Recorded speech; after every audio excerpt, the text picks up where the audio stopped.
नमस्कार। हमारी कहानी लोक चैनल पर आपका स्वागत है। हमारे चैनल को सब्सक्राइब, लाइक, शेयर, कमेंट जरूर करिए। बस इतना ही कहना चाहती हूँ। तो चलो कहानी शुरू करते हैं। संघर्ष की जिंदगी। उत्तर प्रदेश के एक छोटे से कस्बे में रहने वाली नैना एक होशियार और मेहनती लड़की थी। उसका सपना था एक दिन सरकारी ऑफिसर बनकर अपनी माँ का नाम रोशन करना। पिता का साया बचपन में ही उठ गया था और माँ शांति देवी ने लोगों के घरों में काम करके नैना को पाला था। शांति देवी हर सुबह 4 बजे उठतीं, अपने घुटनों के दर्द को अनदेखा कर मोहल्ले के 4 घरों में बर्तन झाड़ू पोंछा करतीं ताकि नैना का स्कूल और अब कॉलेज चलता रहे। नैना ने हाई स्कूल में जिले में टॉप किया था और अब वो शहर के एक अच्छे कॉलेज में पढ़ रही थी। पर एक बड़ी समस्या सामने थी। कॉलेज की सेमेस्टर फीस जमा करने की आखिरी तारीख सिर्फ 3 दिन दूर थी। बेटी, तू फिक्र मत कर, मैं कुछ न कुछ कर लूंगी, माँ ने कहा था, लेकिन उनका चेहरा भी उतरा हुआ था। कॉलेज फीस थी 14,500 रुपये, जो शांति देवी के लिए पहाड़ जैसी थी। उनके पास सिर्फ 3,000 रुपये जमा थे। भाग 2। एकमात्र उम्मीद, चाचा। शांति देवी की एक ही उम्मीद थी, उनके देवर मुकेश भाई, जो शहर में रहते थे और प्रॉपर्टी डीलर थे। कभी कभार गांव आ जाते तो बड़ी बड़ी बातें करते। भाभी, हम सब आपके ही हैं, नैना हमारी बेटी जैसी है, जरूरत पड़े तो एक फ़ोन कर देना। शांति देवी ने कई बार फ़ोन किया था, लेकिन हर बार मुकेश टाल देता। भाभी 2 दिन बाद देता हूँ, अभी एक डील पास हो रही है। और वो 2 दिन कभी नहीं आए। जब फीस की अंतिम तिथि नज़दीक आने लगी तो नैना ने कहा, माँ, अब मुझे खुद जाना पड़ेगा, मैं चाचा से मिलूंगी। नहीं नैना, रात को शहर जाना ठीक नहीं, और वो मुकेश, उसी मैं पहचानती हूँ। माँ, ये मेरी जिंदगी का सवाल है, मैं कुछ गलत नहीं कर रही, मैं सिर्फ मदद मांगने जा रही हूँ। शांति देवी ने लाख मना किया, लेकिन नैना नहीं मानी। भाग 3। वो रात।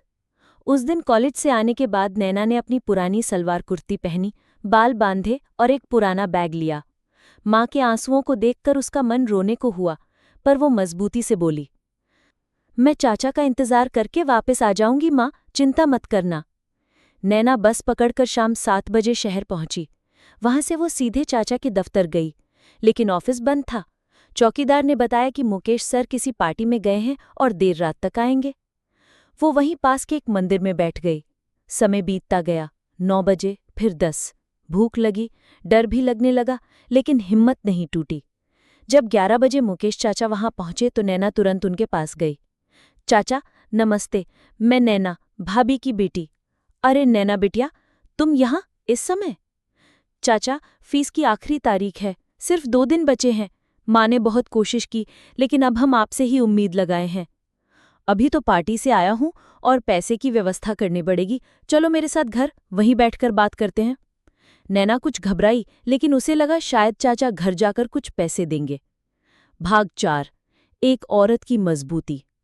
मुकेश के फ्लैट में पहुंचते ही उसका व्यवहार बदलने लगा। उसने दरवाज़ा बंद किया और बोला, देखो नैना, मैं सब समझता हूँ, तुम जवान हो, सुंदर हो और मैं तुम्हारी मदद करना चाहता हूँ, लेकिन बदले में मुझे भी कुछ चाहिए। नैना के पैरों के नीचे से जमीन खिसक गई। आप मेरे चाचा हैं, आपको शर्म नहीं आती? शर्म? दुनिया पैसे से चलती है नैना। तुम सोचो, एक रात में तुम्हारी सारी फीस का इंतजाम हो जाएगा, वरना भाभी के साथ झाड़ू पोंछाई करते रहना। नैना ने गुस्से और आंसुओं के साथ दरवाज़ा खोला और बाहर भाग गई। रात के 12 बजे थे।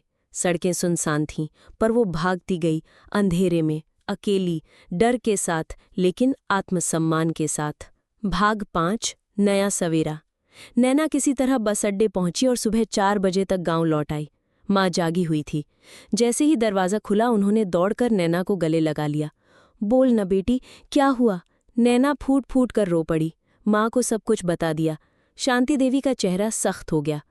मैंने कहा था ना, वो आदमी नहीं है, लेकिन बेटी तू हार मत मान, भगवान हमारे साथ है।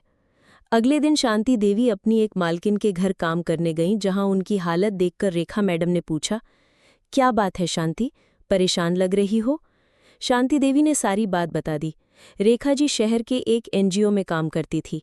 उन्होंने तुरंत अपने ऑफिस में बात की और नैना की काबिलियत और स्थिति जानकर उसका पूरा सेमेस्टर स्पॉन्सर करवा दिया। नैना जैसी लड़कियां ही इस देश का भविष्य है, एनजीओ डायरेक्टर ने कहा। भाग 6, नया रास्ता। फीस भर दी गई। नैना अब और भी लगन से पढ़ने लगी। उसने कभी किसी से उधार नहीं मांगा। 2 साल बाद उसने यूपीएससी क्लियर किया और एसडीएम बन गई। उसी गांव में उसका पहला पोस्टिंग हुआ। गांव में ढोल बजा, शांति देवी की आंखों में खुशी के आंसू थे। एक दिन तहसील में वही मुकेश आया किसी जमीन के मामले में। मैडम, एक बार फाइल देख लीजिए, आपकी बहुत बड़ी कृपा होगी। नैना ने उसकी आंखों में देखा। अब उसमें डर था, शर्म थी। मैं देखूंगी, लेकिन कानून के दायरे में। और हाँ, कभी किसी बेटी को मजबूर समझने की गलती मत करना चाचा। सीख। एक लड़की का आत्मसम्मान उसकी सबसे बड़ी ताकत होता है।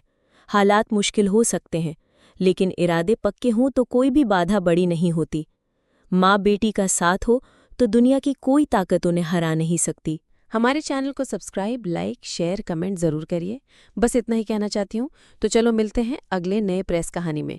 तब तक के लिए नमस्कार। और हाँ, कमेंट करिए आपको किस टॉपिक पर कहानी चाहिए, उसका नाम लिख लीजिए। धन्यवाद।